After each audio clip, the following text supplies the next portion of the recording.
Let's go, girls. Come on.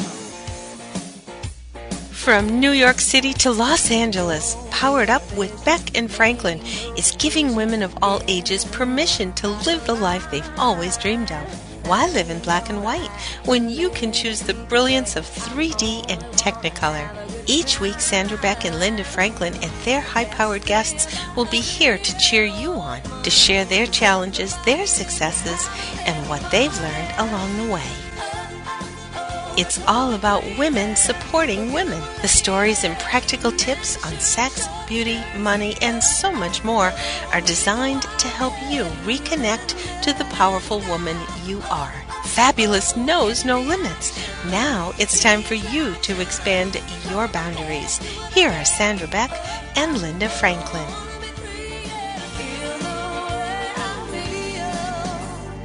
Man, I feel like a woman. Hi, and welcome to Powered Up Talk Radio. This is Sandra Beck, and I'm here with Polly Monson, and we're going to talk today and in the next couple segments about getting out of the gym, getting powered up, having the energy that you need to have to get through your life. I know that most of us are 40-something, 50-something. We've got kids, we've got teenagers, we've got elder care issues, child care issues, you name it. And the more we have to do, the better our bodies need to be. So we are going to talk about being mindful with our workouts. We're going to talk about fitness. We're going to talk about flexibility. We're going to talk about nutrition. This is not something you're going to want to miss. You're going to want to download it. You're going to keep it, listen to it forever. And you're also going to want to make sure that you hit all 4 of our health and fitness shows this summer, because you are getting the benefit of one of New York's best premier trainers for our age group, willing to come here today and share information, share her secrets that people can spend up to $250 an hour for this information, so you're not going to want to miss it. And without further ado, I'm going to welcome Polly Monson. And Polly, I would like you to introduce yourself to our listeners, because many of the people joining us today have not heard you on our show before, and you have a lot of great history that brought you to where you are today. So can you share that with us? Oh, my goodness. Of course, Sandra, of course. Well, let me first say that I am so glad to be here, and thank you so much for inviting me. I have been looking forward to this for all week. A little bit about me, I guess. I have been training for over 8 years. I started in Chicago way back when, mainly training women, mainly in this demographic, 30s, 40s, 50s. I honed in on some brides for a while there, which I absolutely adored. Once leaving Chicago, I went to DC, and I trained for a couple years in DC, mostly runners, became a weight loss specialist, kettlebells, TRX, kind of you name it, I did it. Post there, I went to Spain, actually, and worked in Madrid for a little while, learned some Spanish, took a little break from real life, and then came back here for grad school to get my master's in PR, where it helped me start my company, Central Sweat, which is an online health and wellness company based around accessible fitness. So it's my goal, and what I've come across over my training years are 2 significant problems with the kind of training system that I want to try to overcome. One being price. We're pretty pricey, as you were saying. It's not that I don't feel like that we have the value, but at the same time, I want to have access to more people that need us, that can't necessarily afford us. So that part of accessible fitness I do with $5 boot camps in Central Park right here in New York City, which we're starting this week, which we're very excited about. And also through my online fitness coaching. And I hone in on accessibility that way because I can basically train anybody all over the country or anybody all over the world, which I love doing at a lower price than what an hour training session would be. And we go over everything: nutrition, flexibility, fitness, mindset, motivation, goals, like life circumstance. I really personalize it to the person that I'm talking to, because that's kind of what this business is. There are no straight absolute rules for the most part. There's just a lot of options. And being in the business for as long as I've been, I have all of those options. I have the knowledge to give you those options. It's just about us kind of figuring out how to marry what you want with what I know that you need, so that you're able to balance all of these things on a day-to-day basis. Does that make sense? Oh my God, does it make sense? You were like living my life there. And I want to tell our listeners that something funny happened with respect to me working, like with Polly and some other trainers and nutritionists and fitness experts we've had on the show. When I first started, Polly, it was really interesting because I don't know if it was a self-esteem thing. I don't know if it was a mindfulness thing, but I really was hesitant in spending money on myself. I went out and I bought a new pair of, gym shoes, sneakers, trainers, whatever you call them, wherever you are listening. And I bought a little workout bag and some things, and I thought, well, I'll get a modestly priced gym. And then, I worked out, and then I was like, ooh, I'm starting to feel really good. And then I bought some of those DVDs you see on TV. I bought the Tony Horton's P90X. Then I bought Jillian Michaels things. Those are like $100, $120 a pop. And then I started feeling even better. And then I saw the NutriBullet, and I got my NutriBullet, and then I saw this Visalis program, and I started on their engineered nutrition program. And this is a process over about 5 years. And it was interesting to me that the better I felt, the more not only money but time and effort I was willing to invest in myself. And I don't know why that happens. Maybe you can shed some light on that. Well, I mean, obviously what I come across a lot with my clients is exactly what you said, which is this kind of selfishness feel to be able to spend money on bettering yourself when it could be going towards other things. But what I say is it's not selfishness, it's literally self-preservation. And you need this in order to function and be good to everybody else in your life that you're putting before yourself. So I think it's great. I think everything you mentioned, the P90X to the home videos to like I said, there's no wrong answer, and you're just trying to figure it out. And it just kind of depends on what your background is, what you like doing, what are some of the more intense exercises, or do you like being outside? Do you like being in a gym? Do you like having a trainer? Like, you have to kind of find those things out. Now, when you do get with a trainer, or when I do my online fitness coaching, I try to get you to that point faster because I can give you things that you may not necessarily think about. But as you're seeing, like physiologically, like as you're taking care of yourself, you're feeling better, you got more energy. Even they say like running, like you just like sometimes when I'm really like stressed out or I'm trying to write an article and I have a brain freeze, I just get up and I walk around the block a couple times, or I'll do about a mile jog and come back. And all of a sudden, just literally scientifically, my brain is kind of freed up and I've opened myself up to be able to think more clearly and just give myself that little bit of space to come back and be much more productive in that 20 minutes where I felt like I wasn't wasting an hour. I wasn't wasting that time. It was actually like good. Otherwise, I'd been wasting my time in front of the computer sitting there longer than I needed to. I don't know if that's ever happened to you, but that happens to me all the time. You know what? I got to tell you, I have 2 elementary age children. I care for my elderly dad. He's 81, and I'm a single mom, obviously, and I'm soul supporting, which means I get no alimony, I get no nothing. So my anxiety level is through the roof on a daily basis. I mean, yesterday my kid got bit by a dog. I had to drop my work. I had to take him to the, doctor, and, we're killing like 5 hours between the pharmacy and all this stuff. And during this time, I'm on the phone trying to run my business, trying to console my kid. In a perfect world, this is reality of what moms' lives are like. And at 5 o'clock yesterday, I started to cry on the drive home with both my kids because I was like, this is why I can't stay in shape. This is it. I didn't have time to pee. I didn't have time to breathe. I didn't have time to eat. And I was so mad at myself that, I knew in my head. Trainers have told me over the years, pack a lunch bag in the morning. Your days are so crazy that if you could just grab and go. And I blew it. And I just, you beat yourself up on this stuff. But it's like, so I said to my kids, will you guys sit in the car and play your DS while I run? And they're like, Mommy, we'll run with you. And I was like, no, because I will leave you in the dust. And we went to the park where I can see my car the whole time. They were playing the DS. I ran like a mad woman because that energy has to go somewhere. Oh my gosh, that's totally true. And I love that. I love that you did that. And your poor children, I can just see them trying to like chase you around the park. I think that's hilarious.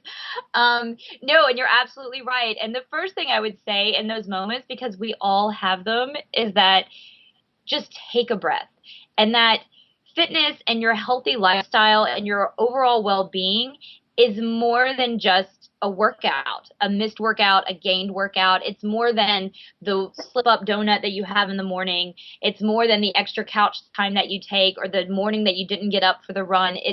It's a mindset, and you have to leave it. Like, you have that moment, say, crap, I should have packed my lunch. I should have thought ahead. Leave it. Done. Okay? So you don't have a healthier version of lunch. You find what you can to make it happen. And you did exactly what you should do, which is like, okay, there's no sense in sitting there and wasting time stressing about what you didn't do. Just go ahead and figure out how to then do it, how to not put yourself back into that same place. Because you're right, you're juggling 100 things at once, and it's hard with kids, and no one's pretending otherwise. And I think the second thing you need to do, so first, don't stress. First, just, again, don't beat yourself up, because it's just wasted energy right there. And then second, I would not look at it like you need an hour, like you need 2 hours, like you need a gourmet healthy meal. Take 20 minutes. Take 20 minutes. Just give yourself 20 minutes. So I'm really proud that you took that moment, and instead of dwelling in it, because a lot of people just say, okay, never mind, I'm just going to screw the rest of the day. I'm just going to lay around and it's a waste that I'll try again tomorrow. Like, you did something about it. You changed your mindset in that moment. And that's the most important thing. Not actually what you did, but just that your mindset was there and that you did something about it, which is amazing. And I love that about you, that you just did that. Well, and is this like what it is to work with a trainer? Because like, I always thought, like, I don't have $1 million, so I can't hire a personal trainer. I mean, do they talk to you, or do they just blow a whistle and yell at you? Like Jillian Michaels, like, she'll tell you tips and stuff, but most of the time it's like, okay, come on, 4 more, 3 more, 2 more. I mean, like, what do you expect from a training? Like, when people come to train with you, is this what it's like? The client makes the training session. So it's kind of like anything you want it to be. And for the most, a standard training session, yes. Like, we are there to design a program for you, maybe fix any corrective issues that you may have, and put you through a workout. Now, depending on the gym you're working for, depending on the private trainer that you're with, what goes into that session and access to that workout is on a case-to-case basis. So that's also what brought me to more online fitness coaching, which is there's not enough time in the hour, because your 1 hour workout is only 4% of your day. I have to figure out what my clients are doing that whole 96% part of the time, and they need nutrition help, they need motivation, they need tips. I spend most of my time trying to juggle giving them the workout, but then answering all their health and wellness questions, because that's all they get with me is that 1 hour. And you can't multitask these things. These goals are too important to try to throw at you in 1 hour for you to remember and then go practice outside of seeing me. So with your training session, I think the most important thing to remember is that it is what you make it. So Sandra, if you came to me for an hour and you said, I want this, this, and this, I will make that happen for you. And if it's a complete workout, if that's all you need and the rest of your life is set and you're good to go, then that's exactly what I'll give you. If you come to me and say, my workouts are pretty good, I could use some added tips here and there, but my nutrition's really bad, then we spend a lot of time working on your food with food journals and things like that. And sometimes people just need the accountability. They need somebody there making sure that they're being held accountable to the goals that they're setting and making sure that they are on the right track and attaining them, and without injuring themselves at the same time. That answers your question. I would totally be the person that comes to you and just goes, help. Yes. I don't even know where to begin, because I'm like, God, I need mindfulness training. I need nutrition help. I need fitness help. I need mindset. I need sleep, Yes. Just because I think, when we sit down and we really talk about fitness, the people who are really fit, like in the times I've been super fit in my life, I was a swimmer. I swam from the time I was 4, into my college years. I really didn't have to think about a lot of these things because my class schedule was set, my homework schedule was set, my workouts were set. You know, we had team practices, and there was such a great like team camaraderie. You know, I think of Bridget Smith. I will never forget her. We were both butterflyers, and we would swim, and she always beat me, or 9 out of 10 times she beat me, and she was so lovely, and we had such a great like workout camaraderie that it didn't really feel like working out. Like, yeah, the pool was cold, and yeah, I'd get in the water and you know, feel like, oh my God, why am I doing this? My hair is green, it's fried, I have to cut it short, and you know, those are all my concerns as an athlete. But they're real. And, you know, when you work out with somebody, there's like a two-way street. Like, and this is, I would love your opinion on this, because there are times in my life where I love to like plug into my headphones and just go and disappear from the world. But there's other times where I need community and fellowship. And I'm really not a Zumba go to dance class girl on a regular basis. I like it, but there's something about a competitive spirit. Maybe I am too competitive, that I like somebody to push me further than I would go. And you know, how do you balance that with the training, like with me, who's just completely all over the map, total train wreck mess everywhere in her life, but somehow I keep going. But somehow you keep making it. Well, you know, that's interesting, because honestly, someone like you, which sounds like, you know, a disaster waiting to happen, is usually one of my better clients, because you have a very open mind and you have a big background, a variety of things. You like a lot of different things. And most importantly, you're open to trying a lot of things. So I think with you, like the first thing I would find are the holes. So if I met you for the first time as one of my clients, and in my head I have, okay, there's mindset, there's nutrition, there's fitness, strength, cardio. And out of what you tell me your day-to-day is like, I would figure out where your weakest link is. And from that point, I start to fill that gap first. Now, every part probably needs to be tweaked a little bit, but I start with the one that probably needs the most work. And what I first find out is why. Why are you eating badly? Are you not preparing enough? Why do you not strength train? Do you not know how? Do you not like it? Why aren't you doing cardio? Do you not have cardio that you like? I mean, because honestly, Sandra, at the end of the day, health and fitness, I want it for my clients. I want it to be a lifestyle. I don't want it to be a diet or something that you do that's like a task or like a responsibility. I want it to be part of who you are and part of what makes you you. And to do that, we have to find things that you really like to do. So a lot of times, one of the first things I ask people, do you like to run? Because a lot of people have it in their head that running means losing weight. And it just doesn't. And if they say no, I was like, great, if you don't like running, we won't run.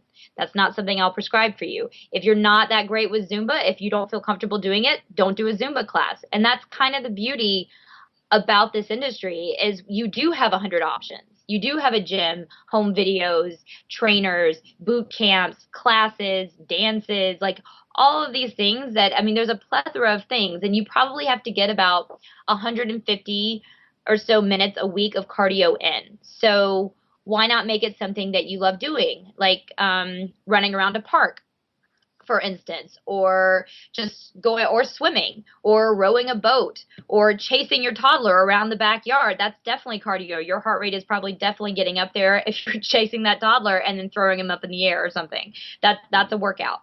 I mean, oh my God, can I just stop you for a second here and tell Sure. you one of the insane things I did shortly after the birth of my kids?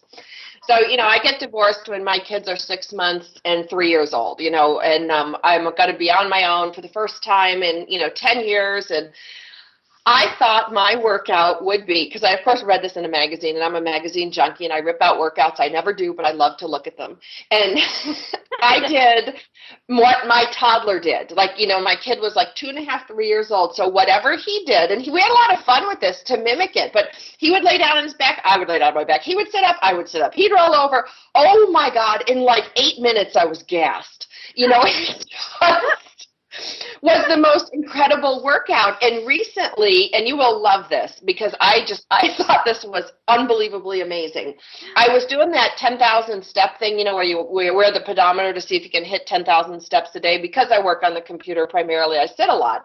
So I thought, well, move my printer to the other side of the office so that I have to get up and move. I did all these things to help me. But my little 7-year-old comes in and he says, "Hey, Mom, I want one of those." So I, go to the sports store. I pick up another one, a little waterproof one. I clipped it and then pinned it to his pants. And I sent him to school.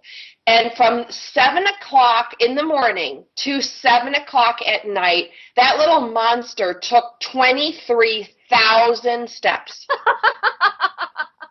Because, he's one of those skinny little twig kids that runs everywhere. He's got to run to the living room, run to the kitchen, run to the living room, run to the kitchen, run to see Mom, run to see me to tell one thing, run back to the Wii, and then run back again. And I was just curious. And it's like, here I am hoofing it out trying to get to 10,000, and he's going 23,000. That's like some serious mileage on those little feet. Oh, yes.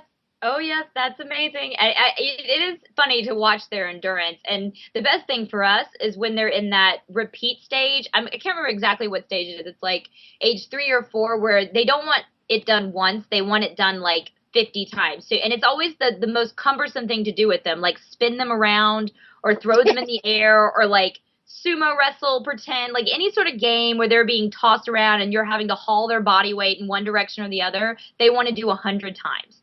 And it's good for us because you do break a sweat. Like there's never a time with a toddler that I feel like you're not breaking a sweat. But it's true. They have that added benefit, that activity level. And that 10,000 step thing is really interesting because I know it, obviously. And I have a lot of clients who wear the pedometer, which is good because, one of the biggest downsides to this day and age is the fact that we are at a desk all day, every day, a lot of the time. And it's taken down significantly are just daily activity levels. They say 5,000 steps, less than 5,000 steps is a technically inactive person, a sedentary person. And that's when you're go ahead. You can be so exhausted. I'm living proof. And I will just tell you, I'm going to chime in whenever you say these things that are so powerful because I would get in my car. I live on a horse ranch. I'd get in my car, take my kids to school, drive an hour and a half to Beverly Hills, work my full work day, get on the freeway 8 hours later, come home, stop at the grocery store, feed my kids, do the laundry, get them into bed. And you want to know what my whole step count was? A whopping 2,000.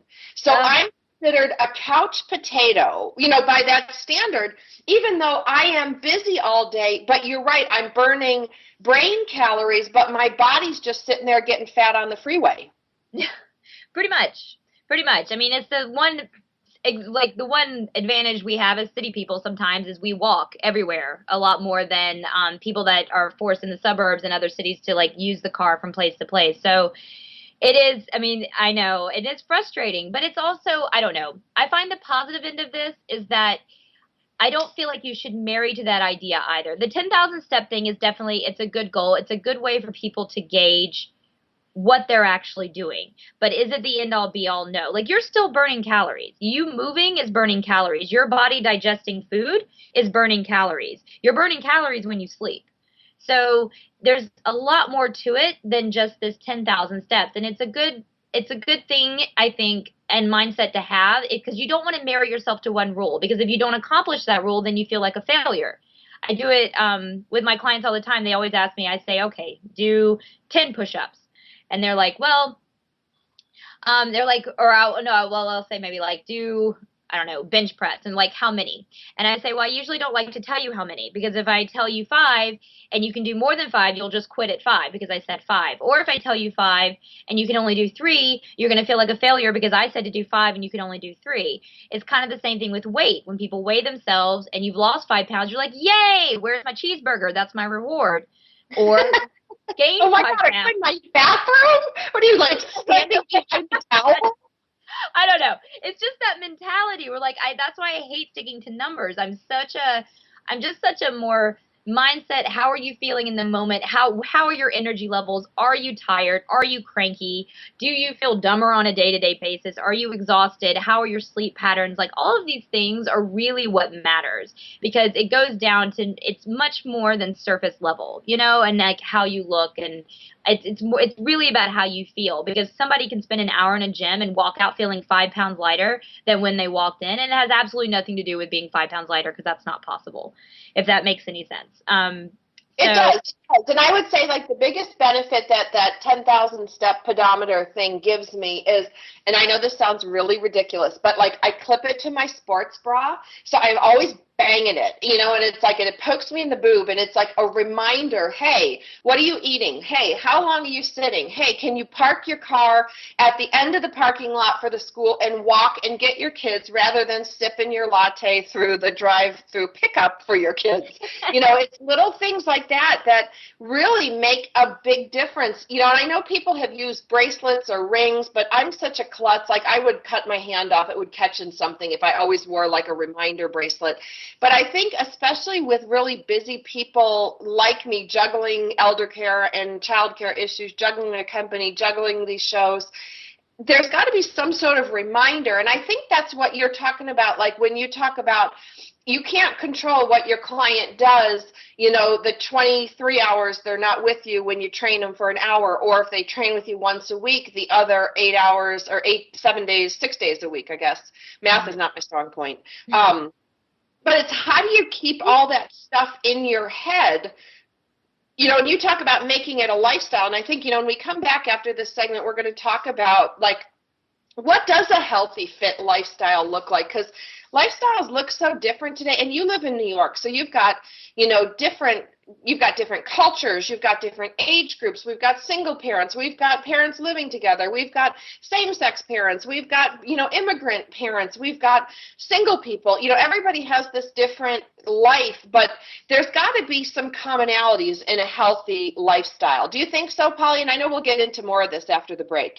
Oh, absolutely. I absolutely agree. There are some standards that I'm preaching to every single one of my clients, underlying rules that they need to follow. But within those rules, there's definite flexibility depending on the person that I'm talking to and what their needs are. So, yes, I could not agree with you more. And do you find that, like, for me, I know, you know, and we talked a little bit about this on another episode. You guys can check Polly out on iTunes on Powered Up Talk Radio to hear some of her other segments with us. Do you find that people, like, for me, I'm a good foot soldier. I think it's because I've worked for the military so long. Just tell me what to do and I'll do it. And I don't deviate from the path. If you tell me eat a strawberry, by God, I will eat a strawberry and not a piece of melon. Do you find that people under extreme stress just want to be told what to do? And I'm sorry, we only have a minute for your answer before we go to break.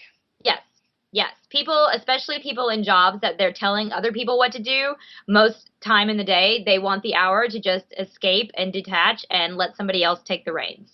So, and that tends to be a lot of my clients as well. Not necessarily a bad thing, but I need to make sure that whatever I'm giving them in that moment, that we have enough outside of that, or enough information outside of that hour that they're maintaining what I'm giving them on a day-to-day basis when I'm not seeing them. So we got to find a balance in a way. All right. Well, you know what? We're going to come back after the break with Polly Monson of Central Sweat.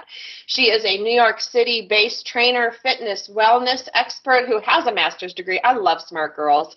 So when we come back from the break, we're going to talk more about how do we handle a healthy lifestyle, what does that mean, and how are we going to bring that to ourselves in our crazy, crazy busy lifestyles. More after the break.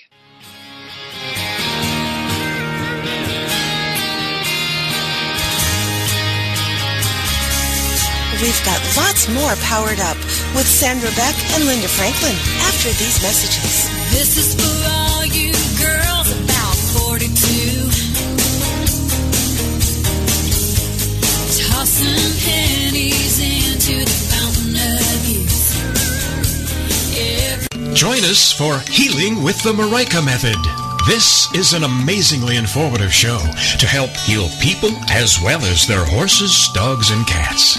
This show inspires and empowers people to take charge of their own health and their animals' health using the power of diet, nutrition, natural medicines, and lifestyle to heal a variety of health problems.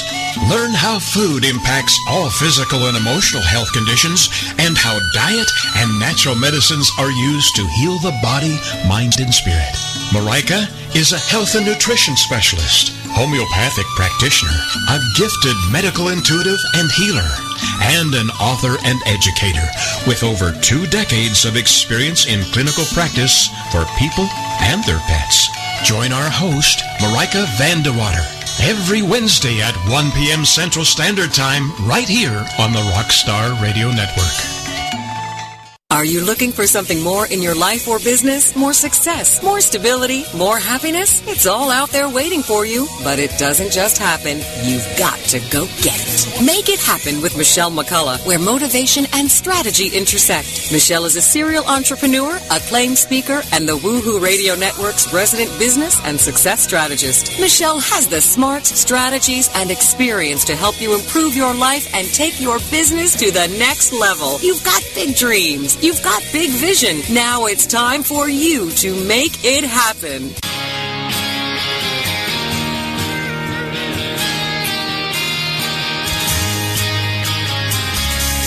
We're back with Sandra Beck and Linda Franklin. Here's more Powered Up with Beck and Franklin.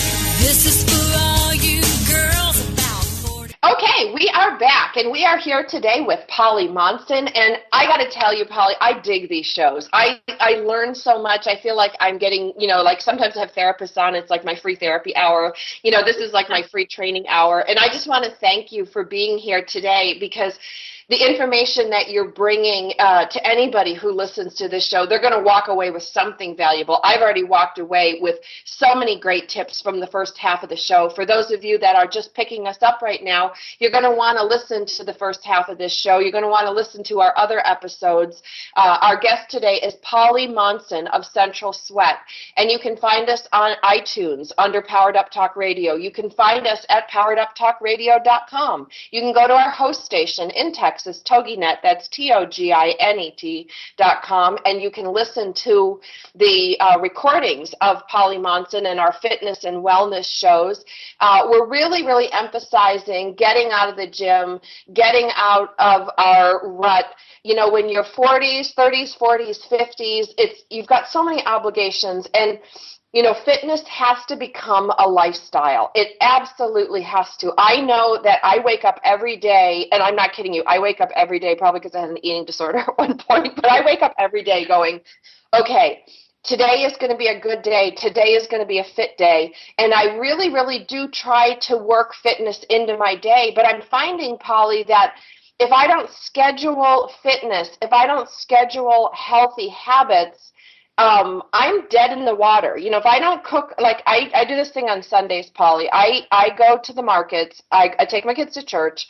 Then we go to the markets. We pick up all our food for the week, and it's probably 90% vegetarian, with some meat and fish thrown in. And then I cook everything for the week, because if it's not prepared, it's not happening.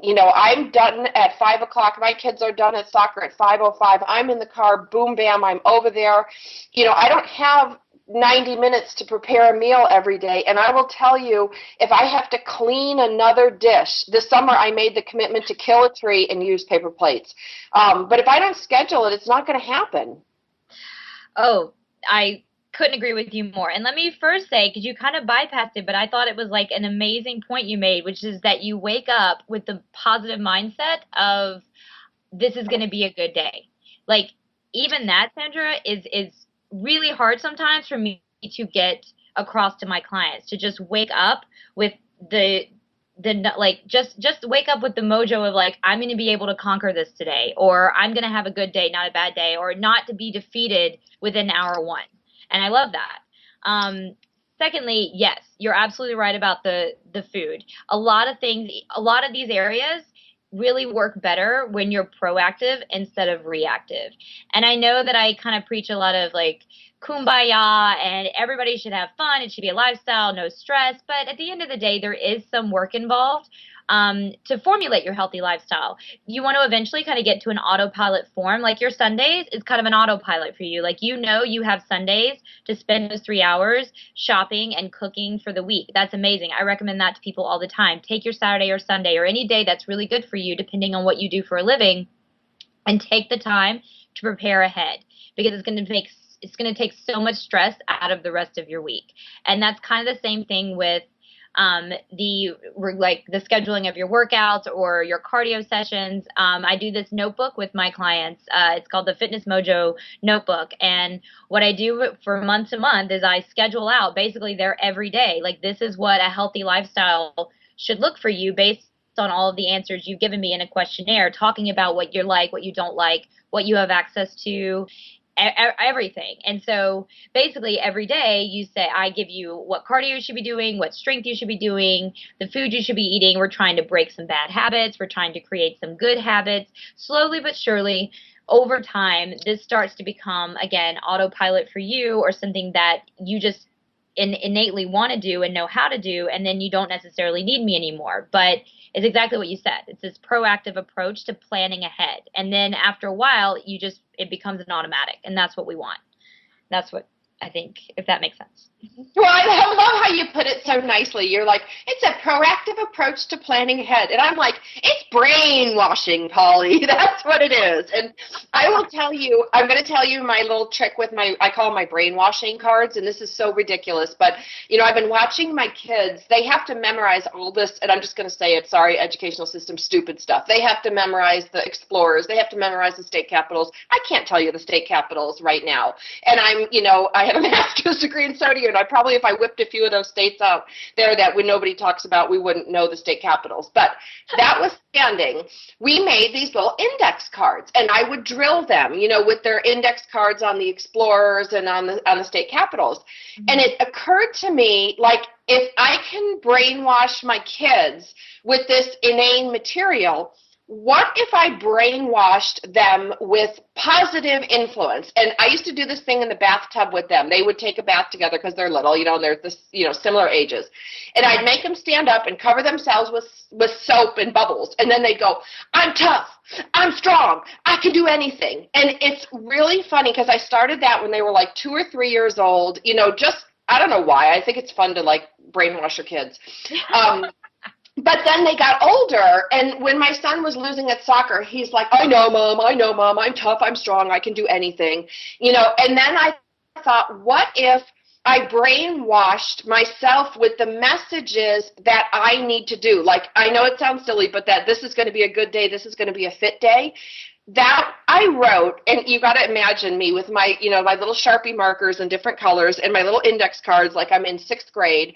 I wrote out like 10 of these little mantras, like, what can I do today to get me to where I want to be? This is going to be a good day. This is going to be a fit day. And I would leave them by my bedside, and for like a month, I read them. And the kids were laughing at me because they're like, Mommy, you're insane. And I'm like, I know, I am fully crazy, but I'm going to reprogram my brain, because 10 years of a bad marriage, 10 years of bad nutrition, 10 years of living in the dumps, caring for my mom as she died, which was such a gift to me, versus where I am today. I need to like change my thinking. I need to reprogram. And for me, as a programmer by trade, an internet brand strategist, I thought, well, I can program a computer. Why can't I program me? And I call it brainwashing, but those little index cards, and I change them up. And every time I start to slip, Polly, I make a new set of 10. I'm a big person with the power of 10. Yep. I make those little 10 cards, and then I read them. But I will tell you, they fly in your brain when you need them most. Yep. Oh my gosh, I couldn't agree with you more. One of the exercises I give my online fitness clients is find an item of inspiration. So whether that be a quote, whether that be an article of clothing that represents like the goal you want, or and I have them put it, or a picture of something, a picture of a family member, or a picture of a hero, or a role model for you. Put it somewhere that you see it every day, exactly what you're talking about. And it's really funny. It reminds me, I just did I just talked about this topic in an article for Women's Health just recently, and they wanted a quote of like, what do you do as a trainer to motivate yourself when you don't want to work out? And I said, I was like, oh, I'll put up like a pretty expensive dress, like hanging on the outside of my closet. So I see it every day and that I want to look great in it for the event that I'm training for in that moment or whatnot. Just thinking off the top of my head. And I read, when the article came out, I read all the other trainers' tidbits. And there was one trainer that was like, who I love and respect immensely. She's amazing. And she was like, I just think about all of the hardships in the world and the floods and the disasters and the people that are poor. And I realized that my life, you know, it could be harder. It could be worse. You can get through this. It's not that bad. And for some reason, I just felt so shallow in that moment. I was like, oh my God, I'm talking about like pretty dresses and I just want to, I want to be tan. And then this other trainer's like, I think, but it honestly, it was me making fun of myself. But at the end of the day, it's perfectly fine. Like that, if that's my motivation and that's her motivation, whatever if it's 10 quotes on note cards, if it's the bikini that you want to wear, if it's sticking like, you know, I don't know, a family member that may have a disease or that passed away from early disease that you want to keep to remind you to keep working for what you need. It's as important as you make it. It's very, very personal to you. But I think it's really, like you said, it is brainwashing. I mean, that sounds a little terrifying, but it is true. I mean, you have to, because if you think about it, not doing all of these things is another type of brainwashing. Like, the whatever inner monologue you have in your head right now of, oh, well, I just don't have any time today. Oh, well, I'm just too tired. Oh, I'm too fat to work out. Oh, well, I just, you know, I have asthma. Well, I don't, you know, I have kids. My job's too stressful. All of that, same thing. It's just a different note. It's just a different, so, you know, if you can do that, why can't you change course and have something different? And you know what? Let's talk about that little voice, because I've named that little voice, you know, and I like to have a lot of fun in my life. I'm sure you can tell. But I call that little voice, that's my stupid monkey. There's a stupid little monkey that climbs around in my brain, and at just the absolute worst moments, he comes up and starts chattering. And so I have learned to actually take a moment and sit down and write down what stupid monkey is telling me, and then I tell stupid monkey to shut up. And sometimes, like, you know, I was on a date recently, and this guy was so handsome. He was so handsome, Polly. Like, I couldn't, every time he smiled, he looked like a toothpaste commercial, and I swear his, you know, he sparkled. It was like, you know, so I would sit here thinking like, oh my God, you should have done, you know, the elliptical more. Like, and this is what's going on in my head. You know, he's chattering away, smiling at me, telling me I have beautiful eyes. Well, do I sit there and go, oh yes, I do? Oh no, I don't. I sit there and go, oh my God, my bra is too tight. I bet I have fat back rolls. I'm never going to turn around. Just make sure when you go to the bathroom, you walk backwards. I mean, these are the things, the monologue that's going on in my head. And it's that, you know, and then I have to stop and go, okay, shut up, stupid monkey, because all those defeating thoughts come in and they can really mess with you.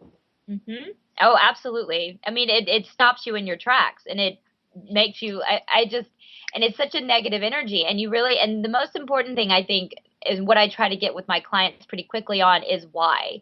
Like, where are those thoughts coming from? Are they coming from outside sources?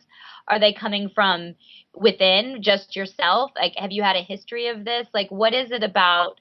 Because you have to really, it kind of sounds like an anorexic thing, but it's not. Because anorexia, one of the parts of the disease is they see themselves as a much bigger version than they are, which is a very scary thing. I've trained someone with this disease, and it's very telling. But everyone kind of walks around with a very subtle version of that. With like, what do you see when you look in the mirror? Like, and it's a very hard thing to try to wrap your mind around, but I have to really, like, you really just have to go to the source. So as a trainer, I have to figure out psychologically, where is this coming from? Where is the root of this?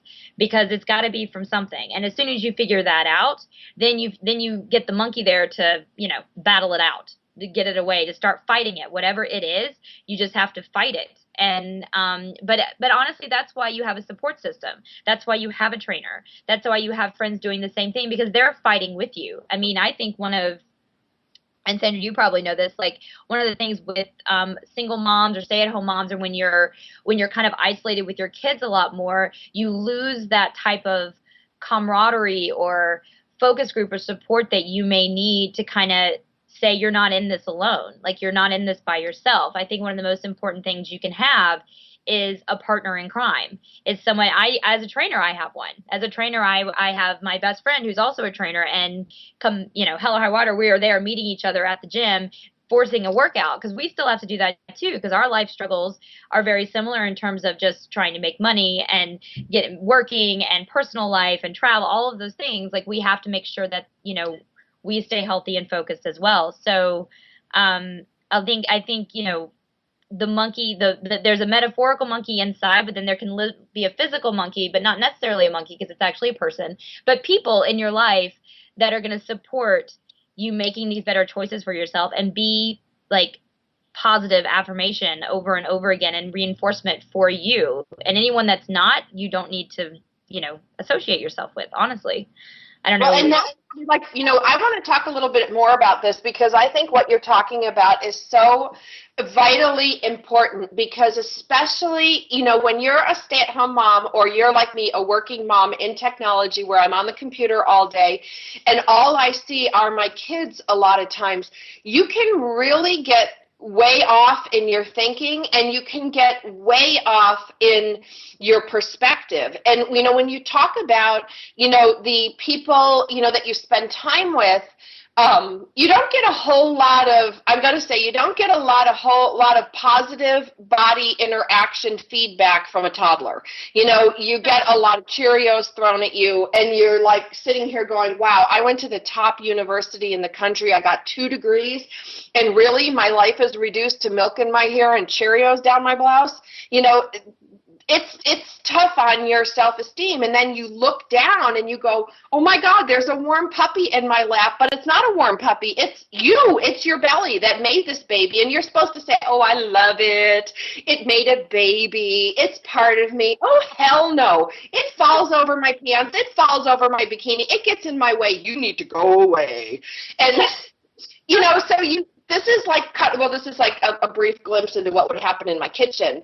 But what I found, Polly, was I had to be really careful about the women that I chose to hang out with. And this was for 3 reasons. Because at first I just was like, oh, she's a mommy like me. Let's be friends. And then I'm like, wow, you're like the psycho mommy from hell that every time I talk to you, your kid is like out of diapers faster than mine, and I feel like crap. So, okay, stay away from you. But then there's like what I call, and this is so awful, but the tubby mommies. There's the tubby mommies who sit around, and their primary thing is they sit around and they snack. And they eat their kids' foods, and they barbecue, and they swim, and they all have a grand time, and they blow up like balloons. And then we have these like hyper-competitive workout mommies, which is like, I have the $900 stroller with the baby jogger, and I'm there 3 hours a day. And I really struggled to find my niche, like where I could fit, because I want to be fit, but I want to enjoy my kids and other families. And it was really, really hard for me, Polly, to find a place to fit in. And it took me years. And I guess I want to say to any of the moms listening out there today that it took me years to make good girlfriends who we could enjoy our children together without competitiveness, that we could enjoy fitness together and really, truly inspire each other. Because I think sometimes women are their own worst enemy. Oh, yes. Oh, absolutely. Absolutely. And I mean, and I try to make it a point, especially because I've always been a girlfriend girl myself. Like, I've never really been the girl that has all the guy friends. I've always been the girl with the girlfriends.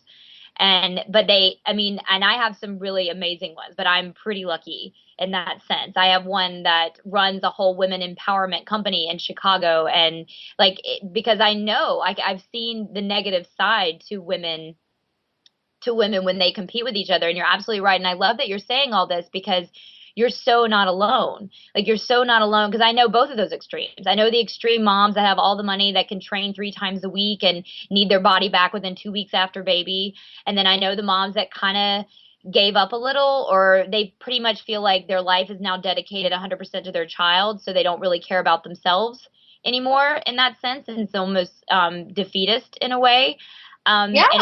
And you're totally right. And it's good for you to see that, because even if it means that you're going to be a little bit more lonely for a little while, you're not going to surround yourself with outside variables that could end up just hurting you in the long run, just for the sake of having company.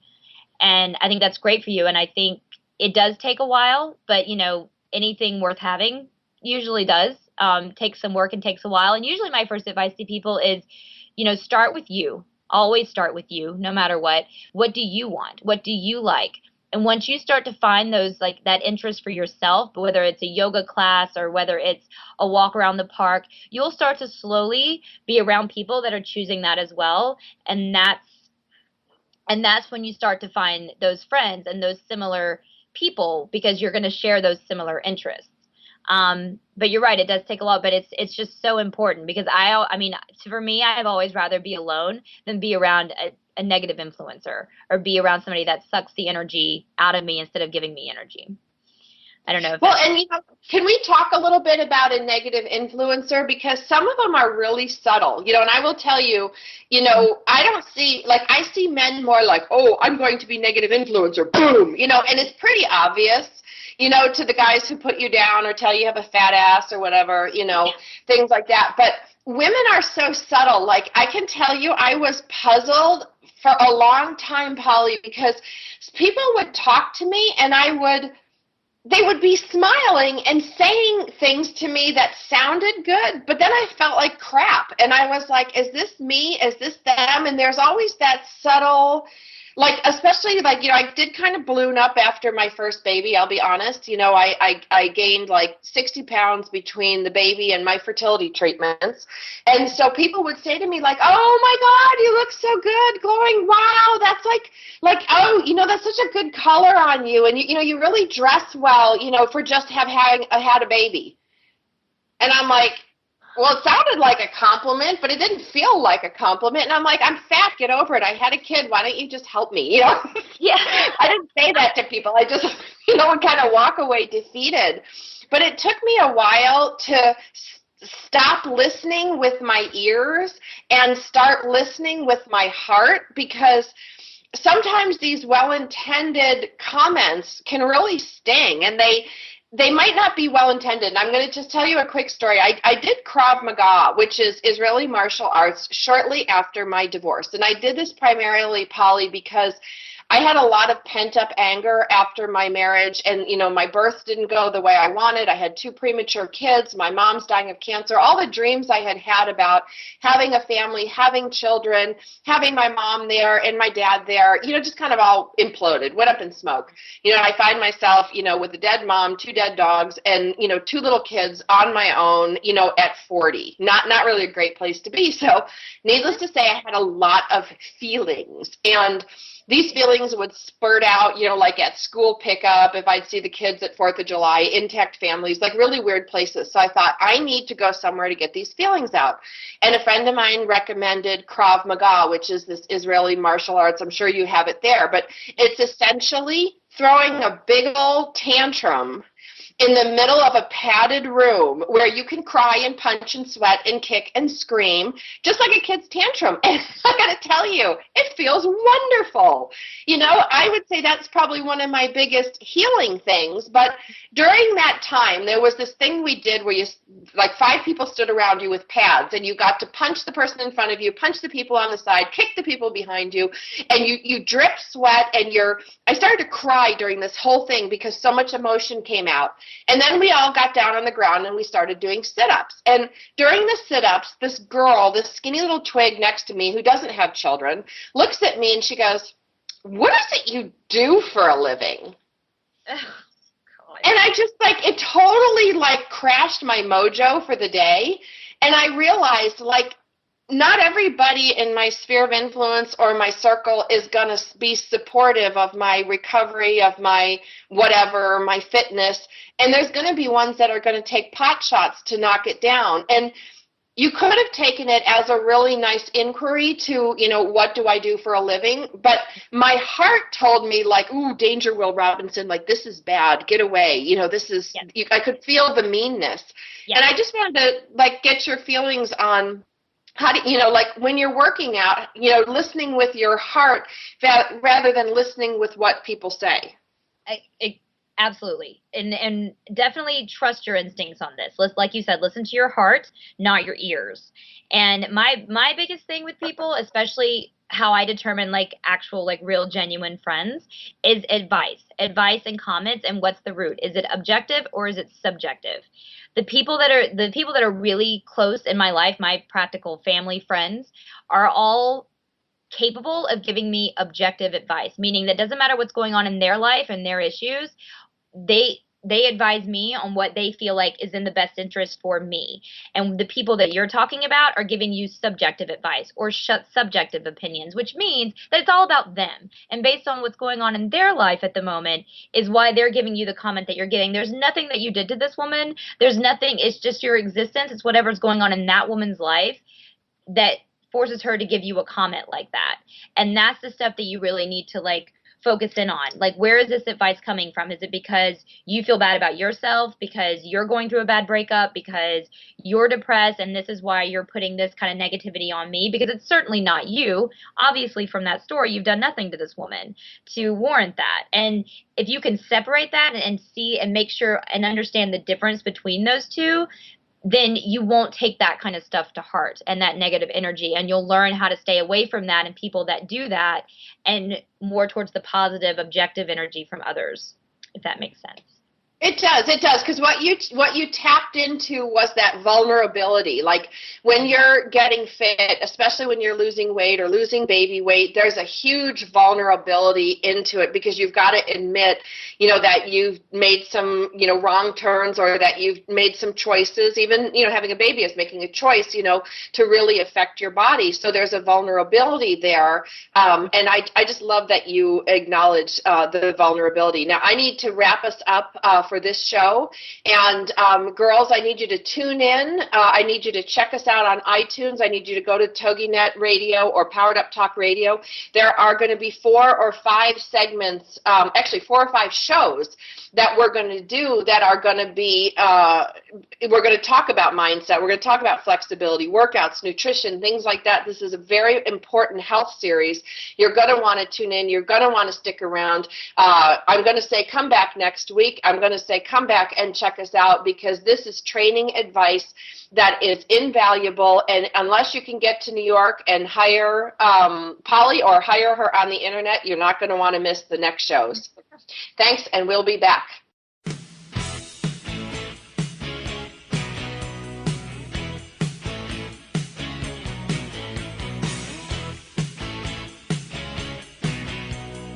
We're so glad you joined us for Powered Up with Beck and Franklin.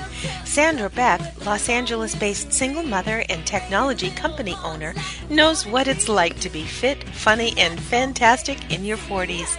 Linda Franklin, a New Yorker with a successful marriage and prominent career, is the brains behind the Real Cougar Woman. She shares her wisdom, grace, and laugh-out-loud opinions based on her stellar successes, both in the financial world and in her personal life.